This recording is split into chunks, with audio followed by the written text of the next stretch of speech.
Everyone, welcome to my YouTube channel study time with Priyanka. आज के इस वीडियो में हम आपके क्लास 12 सोशियोलॉजी सब्जेक्ट के प्रीवियस ईयर क्वेश्चन पेपर को डिस्कस करने वाले हैं, यानी कि 2023 के क्वेश्चन पेपर को डिस्कस करने वाले हैं।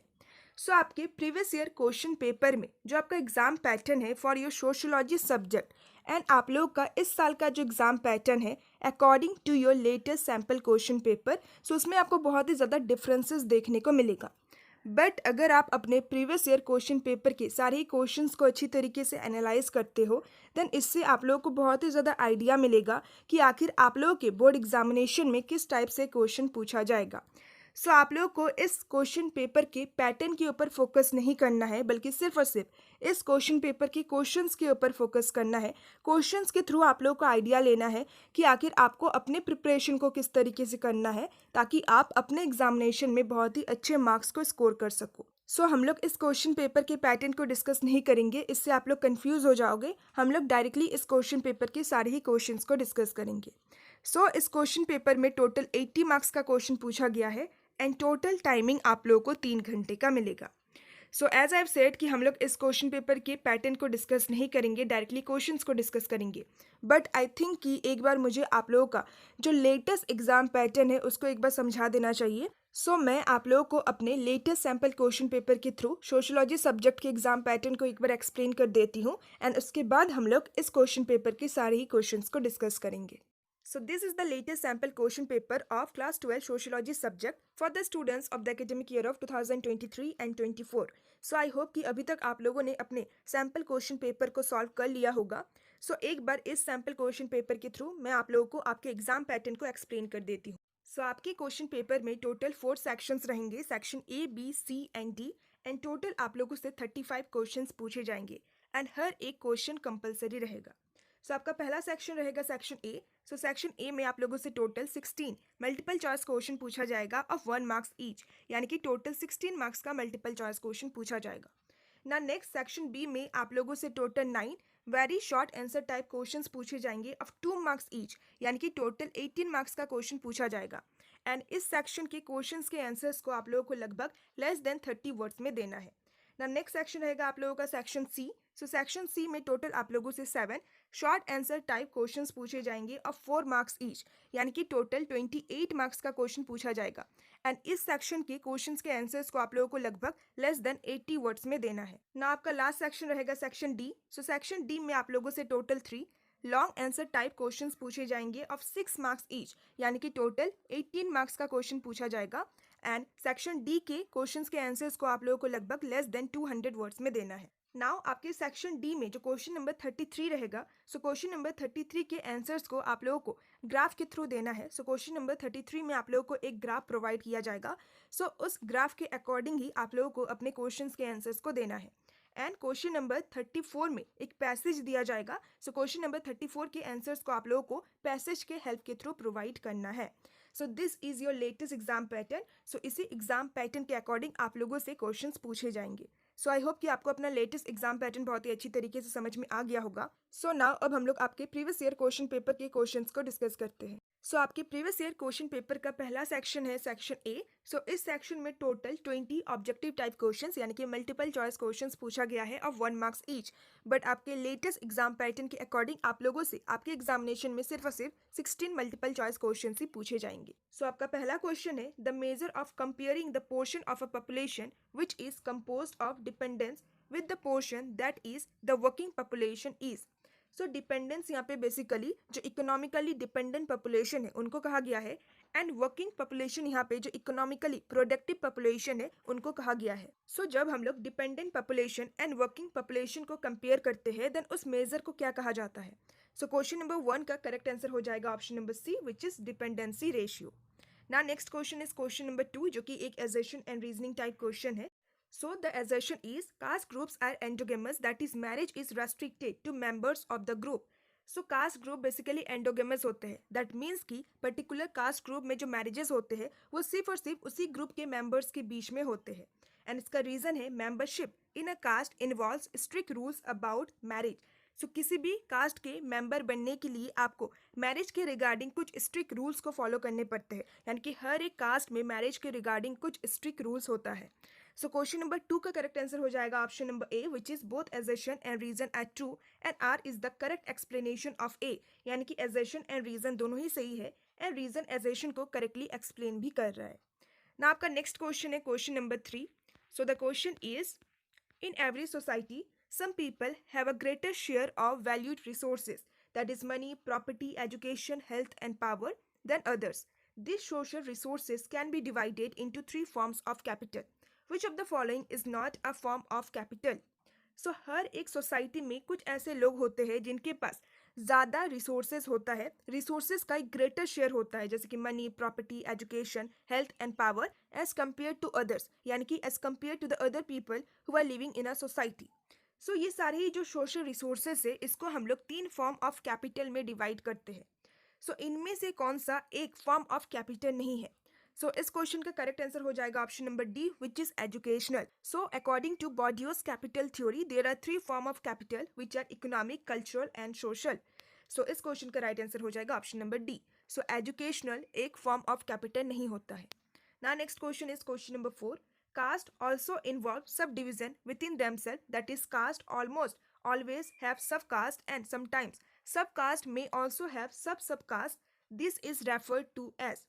सो कभी कभार हमें कास्ट में भी सब डिवीजन देखने को मिलता है, यानी कि कास्ट में भी हमें कई तरीके के सब कास्ट देखने को मिलते हैं एंड इवन कभी कभी सब कास्ट में भी हमें सब कास्ट देखने को मिलते हैं। दैट मीन्स कि ये कहा गया है कि कास्ट में भी हमें डिवीजन देखने को मिलता है, एक पर्टिकुलर कास्ट में भी अलग अलग कैटेगरी होता है, उस कैटेगरी में भी अलग अलग और कैटेगरी होता है। सो ये जो डिवीजन है इसको क्या कहा जाता है? सो इस क्वेश्चन का राइट आंसर हो जाएगा option number 4, which is segmental division. Now next question is question number 5। Which of the following features is not an element of the policy of apartheid? So इनमें से कौन सा फीचर apartheid पॉलिसी का एक element नहीं है? सो apartheid का मतलब आप लोगों को पता होगा, it means discrimination based on skin colour. Skin colour को लेकर या फिर रेस को लेकर जो डिस्क्रिमिनेशन किया जाता है उसी को apartheid कहा जाता है, जो कि हमें मेनली साउथ अफ्रीका में देखने को मिला था। सो क्वेश्चन नंबर 5 का करेक्ट आंसर हो जाएगा option number C, which is permission for mixed marriages. So mixed marriages का मतलब ये होता है कि जब अलग अलग रेसेस के लोगों के बीच में शादी होती है तो उसी को मिक्स्ड मैरिजेस कहा जाता है। सो ये एक फीचर नहीं है of the policy of apartheid। Mixed marriages करने का परमिशन नहीं दिया जाता था। एंड इसके अलावा ये तीनों जो फीचर है, सो ये तीनों ही apartheid पॉलिसी के ही एलिमेंट है। सो एक बार हम लोग इन तीनों फीचर को भी डिस्कस कर लेते हैं। सो पहला है denial of ownership of land, यानी कि लैंड ओनरशिप उन लोगों को नहीं दिया जाता था। दूसरा है denial of South African citizenship. So ये भी बिल्कुल सही है, साउथ अफ्रीका का सिटीजनशिप भी उन लोगों को नहीं दिया जाता था। एंड हमारा फोर्थ फीचर है denial of formal voice in government. So government में फॉर्मल वॉइस यानी कि अपना आवाज़ उठाने का भी परमिशन उन लोगों को नहीं दिया जाता था। सो क्वेश्चन नंबर 5 का करेक्ट आंसर हो जाएगा ऑप्शन नंबर सी, यानी कि मिक्स्ड मैरिजेस का भी परमिशन नहीं दिया जाता था। सो ये यहाँ पे गलत एलिमेंट हो जाएगा। ना next question is question number 6। A nation is the peculiar sort of community. Choose the incorrect statement about the nation. So इनमें से कौन सा स्टेटमेंट नेशन के रिगार्डिंग एक इनकरेक्ट स्टेटमेंट है? सो क्वेश्चन नंबर 6 का करेक्ट आंसर हो जाएगा option number A, which is hard to describe. So एक नेशन को डिस्क्राइब करना हार्ड नहीं होता है, बल्कि एक नेशन को डिस्क्राइब करना ईजी होता है, but it is hard to define. So nation को डिस्क्राइब करना तो ईजी होता है, बट नेशन को डिफाइन करना मुश्किल होता है। एंड इसके अलावा ये दोनों जो स्टेटमेंट है रिगार्डिंग नेशन, सो ये भी बिल्कुल करेक्ट है। So nation is based on shared religion, language and culture, and nation is a community of communities. So अभी तक हम लोगों ने जितने भी क्वेश्चंस को डिस्कस किए, सो इससे आप लोगों को एक आइडिया मिला होगा कि ज़्यादातर क्वेश्चंस में हमें इनकरेक्ट पूछा गया है या फिर इनमें से कौन सा फीचर नहीं है। सो आप लोगों को क्वेश्चंस को अच्छी तरीके से पढ़ना है, आप लोगों को करेक्ट फीचर को मार्क करके नहीं आना है। जिसमें इनकरेक्ट पूछा गया है सो उसको अच्छी तरीके से आप लोगों को देखना है एंड इनकरेक्ट फीचर को मार्क करके आना है। ना आपका नेक्स्ट क्वेश्चन है question number 7। To assert a single national identity by attempting to eliminate ethno-national and cultural differences from the public and political arena will be considered as a या फिर an dash policy। सो एक single national identity को create करने के लिए country में जो ethno national and cultural differences है, सो उसको एलिमिनेट करने की कोशिश की जाती है, यानी कि पर्टिकुलर कंट्री के लोगों का जो अलग अलग कल्चर है, सो उसको रिमूव करने की कोशिश की जाती है। सो इस पॉलिसी को क्या कहा जाता है? सो क्वेश्चन नंबर 7 का करेक्ट आंसर हो जाएगा option number A, which is assimilationist policy. Now next question is question number 8। Which of the following is true for a model of South Asian colonial city. So South Asian colonial city कौन से cities को कहा गया है? So basically south Asia में वे सारी city जो कि दूसरे किसी कंट्री के कॉलोनी थे, सो उन्हीं सारी सिटीज़ को कॉलोनियल सिटीज़ कहा गया है। सो इनमें से कौन सा साउथ एशियन कॉलोनियल सिटी के रिगार्डिंग ट्रू है? सो क्वेश्चन नंबर 8 का करेक्ट आंसर हो जाएगा option number C, which is civic amenities were accessible in the European towns of the South Asian colonial city. So South Asian colonial city में जो European towns थे, जिन सारे towns में European people रहते थे, सो European people को ही civic amenities provide किया जाता था, यानी कि जो सिटीजन्स को फैसिलिटी प्रोवाइड किया जाता है, जो सर्विसेज प्रोवाइड किया जाता है, उसी को एमिनिटीज़ कहा जाता है। सो सिर्फ और सिर्फ यूरोपियन टाउन्स में जो यूरोपियन पीपल थे, उन्हीं को सिविक एमिनिटीज़ प्रोवाइड किया जाता था। सो क्वेश्चन नंबर 8 का राइट आंसर हो जाएगा option number C. Now our next question is question number 9. So question number 9 again एक assertion and reasoning type question है. So the assertion is urbanization in the colonial period. So the prosperity of indigenous industries. So colonial period में जब urbanization हो रहा था, शहरीकरण हो रहा था, so उस time period के दौरान indigenous industries में हमें ज़्यादा prosperity देखने को मिला. And इसका reason है there was emergence of new colonial cities. So उस टाइम पीरियड के दौरान कुछ न्यू कॉलोनियल सिटीज का भी इमर्जेंस हमें देखने को मिलता है। सो क्वेश्चन नंबर 9 का करेक्ट आंसर हो जाएगा option number D, which is assertion is false but reason is true. So हमारा जो assertion है ये गलत हो जाएगा, बट जो रीजन है ये सही हो जाएगा। ना आपका नेक्स्ट क्वेश्चन है question number 10। So again question number 10 भी एक assertion and reasoning type question है। So the assertion is the government has passed a number of laws to regulate the working condition in coal mines. So government के द्वारा काफ़ी सारे laws को पास किया गया है ताकि कोल माइंस में वर्कर्स का जो वर्किंग कंडीशन है उसको रेगुलेट किया जा सके। एंड इसका रीज़न है many contractors maintain proper register of workers and take responsibility for accident giving all possible benefit. So काफ़ी सारे ऐसे कॉन्ट्रैक्टर्स हैं जो कि एक प्रॉपर रजिस्टर को मेंटेन करते हैं अपने सारे ही वर्कर्स का। साथ ही साथ अगर वर्कर्स के साथ किसी भी तरीके का एक्सीडेंट हो जाता है, सो उसका रिस्पॉन्सिबिलिटी भी कॉन्ट्रैक्टर्स के द्वारा लिया जाता है एंड जितना हो सके उनको बेनिफिट्स प्रोवाइड किया जाता है। सो क्वेश्चन नंबर 10 का करेक्ट आंसर हो जाएगा option number C, which is assertion is true but reason is false. So हमारा जो assertion है सो ये सही हो जाएगा, गवर्नमेंट के द्वारा सच में काफ़ी सारे लॉज को पास किया गया है, बट इसका जो रीजन है ये गलत हो जाएगा। सो क्वेश्चन नंबर 10 का करेक्ट आंसर हो जाएगा option number C. Now next question is question number 11। What is not true for globalization and liberalization in the rural society? So rural society में ग्लोबलाइजेशन एंड लिबरलाइजेशन से related इनमें से कौन सा जो फीचर है, कौन सा जो स्टेटमेंट है वो सही नहीं है। सो इस क्वेश्चन में भी आप लोग नोटिस कीजिए कि यहाँ पे नॉट पूछा गया है। सो इसी टाइप से आप लोगों को ज़्यादातर क्वेश्चन पूछा जाएगा। सो क्वेश्चन नंबर 11 का करेक्ट आंसर हो जाएगा option number A, which is non participation in WTO यानी कि वर्ल्ड ट्रेड ऑर्गेनाइजेशन। सो ये एक फीचर नहीं है ग्लोबलाइजेशन एंड लिबरलाइजेशन का। इसके अलावा ये तीनों ही जो फीचर है, which is free international trade, opening of Indian markets to imports and competition from the global market, so ये सारे ही ग्लोबलाइजेशन एंड लिबरलाइजेशन के ही फीचर है। सो क्वेश्चन नंबर 11 का राइट आंसर हो जाएगा option number A. Now next question is question number 12। Which of the following statements is true in the scenario of high fertility rate? So इनमें से कौन सा statement सही है हाई फर्टिलिटी रेट के सिनेरियो में? सो क्वेश्चन नंबर 12 का correct answer हो जाएगा option number B, which is it takes less time to reach the replacement level.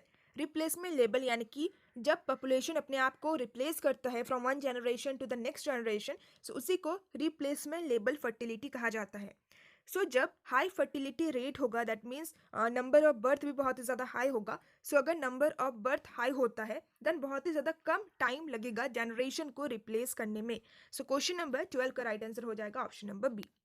ना आपका नेक्स्ट क्वेश्चन है question number 13। So again question number 13 भी एक assertion and reasoning type question है। So the assertion is to call a strike is a difficult decision. So एक strike को call करना किसी भी कंपनी में, सो ये एक बहुत ही ज़्यादा डिफिकल्ट डिसीजन होता है। एंड इसका रीज़न है मैनेजर्स में try to use substitute labour, workers also find it hard to sustain themself without wages. यानी कि अगर वर्कर्स के द्वारा स्ट्राइक किया भी जाता है, कोई एक आंदोलन किया भी जाता है, देन मैनेजर्स क्या करते हैं, वो सब्सटीट्यूट लेबर को यूज़ करते हैं, यानी कि उन सारे वर्कर्स या फिर लेबर के बदले में दूसरे लेबर को ले आते हैं काम करने के लिए। साथ ही साथ वर्कर्स के लिए भी ये हार्ड होता है कि वो ज़्यादा दिन तक बिना वेजेस के सस्टेन कर पाए। सो क्वेश्चन नंबर 13 का करेक्ट आंसर हो जाएगा option number A, which is both assertion and reason are true and reason is the correct explanation of assertion।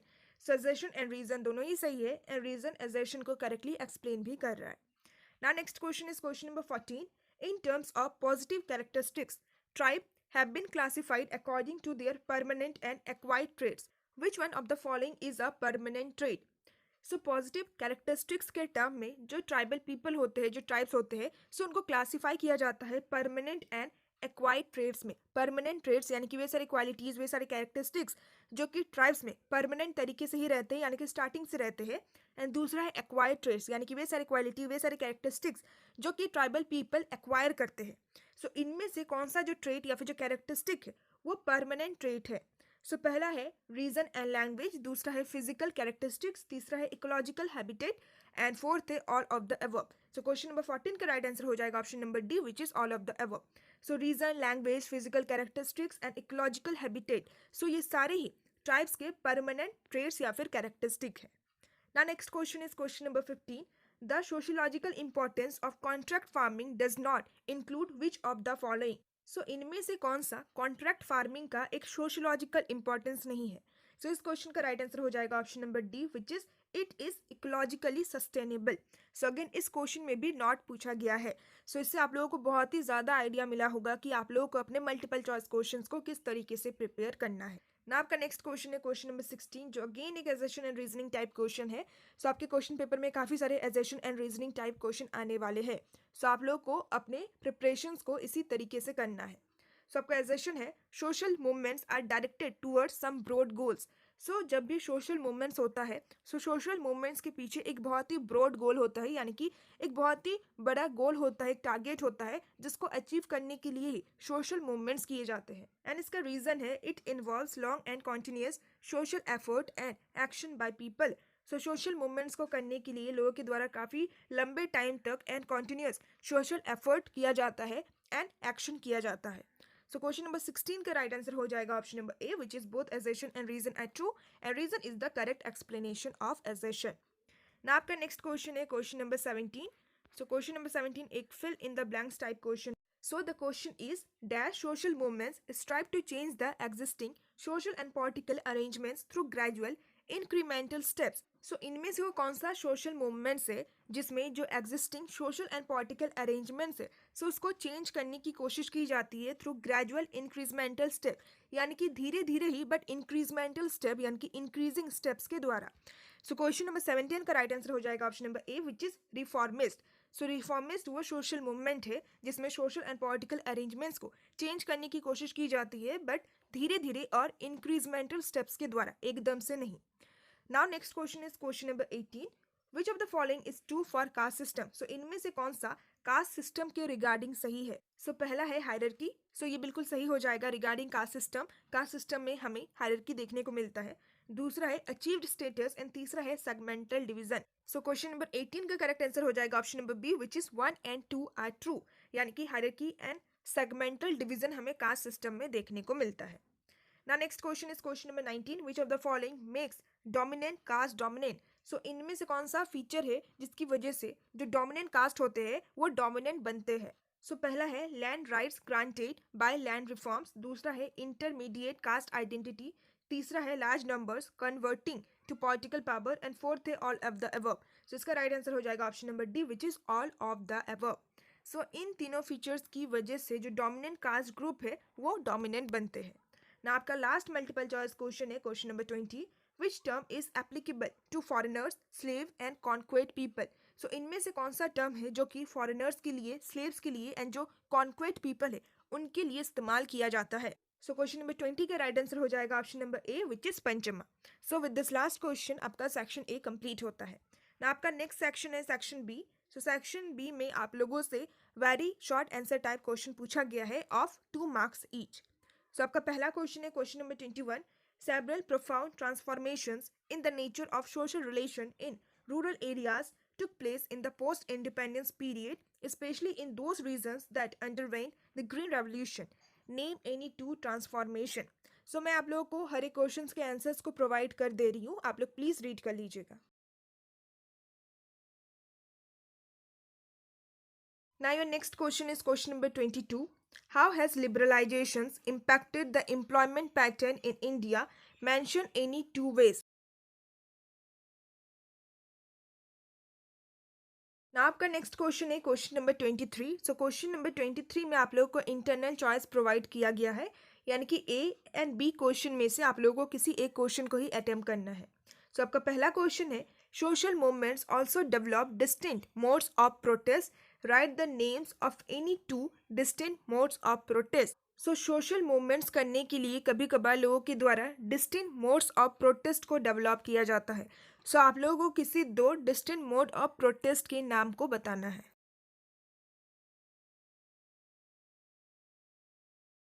ना आपका दूसरा क्वेश्चन है, at the time of independence we had the two most classical cases of peasant movements, write the names of the two peasant movements. So independence के time period के दौरान हमारे पास pigeon movements के दो बहुत ही क्लासिकल केसेस थे। सो आप लोगों को उन्हीं दोनों पीजन मूवमेंट के नाम को लिखना है। ना आपका नेक्स्ट क्वेश्चन है क्वेश्चन नंबर 24। सो क्वेश्चन नंबर 24 में भी इंटरनल चॉइस प्रोवाइड किया गया है। सो ऐसे कुछ कुछ क्वेश्चन में आप लोगों को इंटरनल चॉइस प्रोवाइड किया जाएगा। तो आपका पहला क्वेश्चन है, right the meaning of the term circulation in the concept of circulation of labour. So circulation of labour के कॉन्सेप्ट में ये जो टर्म है सर्कुलेशन, इसका मतलब क्या होता है।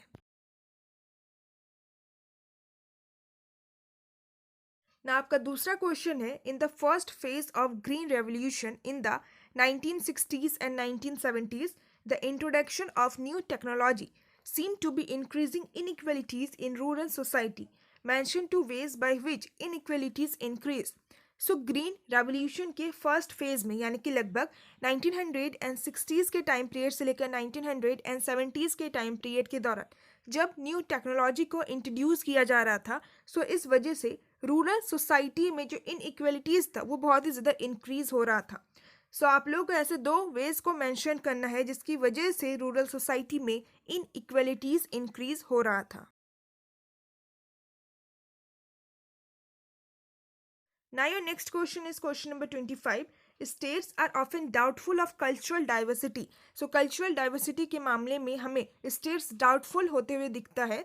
So state two reason for the given statement. So इस statement को prove करने के लिए आप लोगों को दो reason देना है.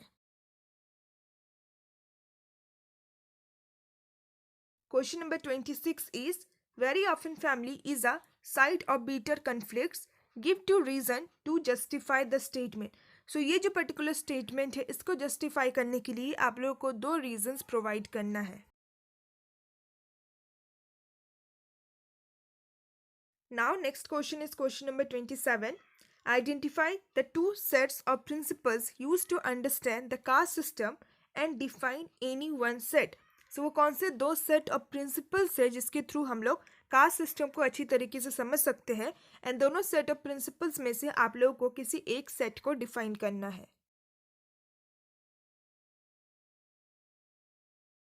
Now question number 28 is, explain the two types of demography. So दो टाइप के डेमोग्राफी को आप लोगों को एक्सप्लेन करना है. Now your last question is question number 29. So question number 29 में भी internal choice provide किया गया है. So पहला question है, define work in the organized sector. So एक organized sector में work क्या होता है, work को आप लोगों को define करना है. एंड आपका दूसरा क्वेश्चन है, what is the basic task of a manager. So एक मैनेजर का बेसिक टास्क यानी कि बेसिक काम क्या होता है. सो विथ क्वेश्चन नंबर 29 आपका सेक्शन बी कंप्लीट होता है. सो आपके लेटेस्ट एग्जाम पैटर्न में भी सेक्शन बी में टोटल आप लोगों से 9 very short answer type questions पूछे गए हैं ऑफ 2 मार्क्स ईच. सो जैसे कि आप लोगों ने देखा कि सेक्शन बी के लगभग 3 क्वेश्चन में इंटरनल चॉइस प्रोवाइड किया गया है. सो आप लोगों के एग्जामिनेशन में भी लगभग 3 या फिर 4 क्वेश्चन में इंटरनल चॉइस प्रोवाइड किया जाएगा. सो नाउ अब हम लोग आपके सेक्शन सी को डिस्कस करते हैं जिसमें शॉर्ट आंसर टाइप क्वेश्चन पूछा गया है. सो सेक्शन सी के भी कुछ कुछ क्वेश्चंस में इंटरनल चॉइस प्रोवाइड किया गया है. जैसे कि हमारा पहला क्वेश्चन है क्वेश्चन नंबर 30. सो क्वेश्चन नंबर 30 में इंटरनल चॉइस प्रोवाइड किया गया है.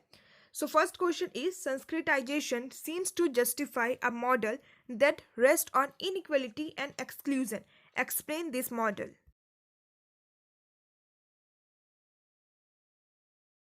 The second question is explain the phenomenon of modernity as given by Rudolph and Rudolph. Now next question is question number 31. Discuss the phenomenon of time slavery in the IT sector. So IT sector में time slavery ये जो phenomenon है इसको आप लोगों को discuss करना है यानी कि describe करना है. Question number 32 is discuss the impact of land reforms during the colonial period. So colonial period के दौरान जो land reforms लाए गए थे यानी कि land में जो changes लाए गए थे, so उसका हमें क्या impact देखने को मिलता है.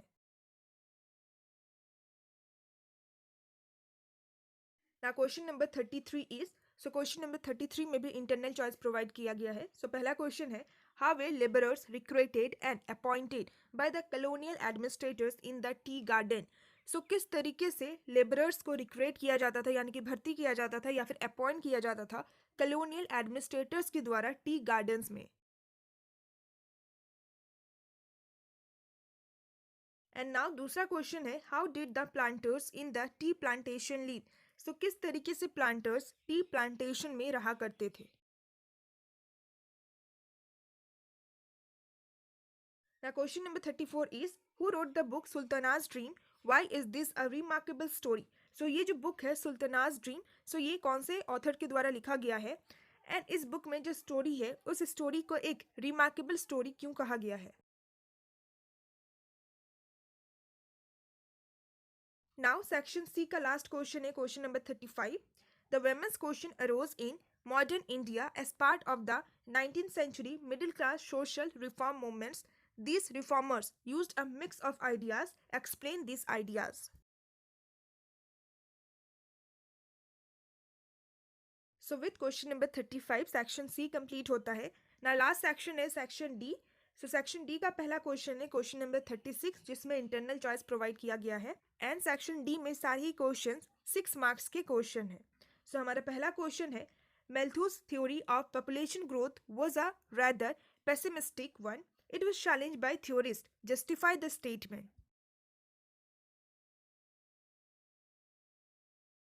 And the second question is, sometimes the city may be preferred for social reasons. Enumerate these social reasons.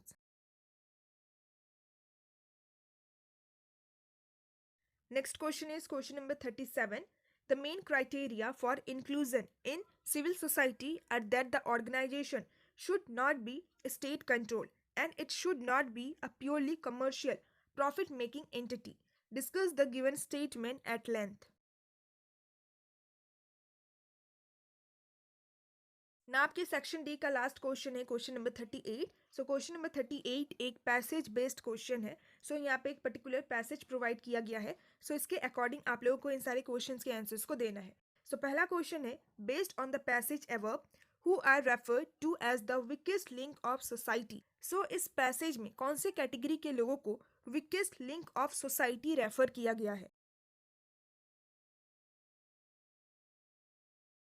दूसरा क्वेश्चन है, why should and how can this weakest link be fully revitalised. So किस तरीके से ये जो category of people है जिनको weakest link कहा गया है सोसाइटी में, सो उनको रिविटलाइज करना यानी कि उनको दोबारा से स्ट्रांग बनाना क्यों ज़रूरी है एंड किस तरीके से हम लोग इन सारे वीकेस्ट लिंक को फुल्ली रिविटलाइज कर सकते हैं, उनको दोबारा से स्ट्रांगर बना सकते हैं.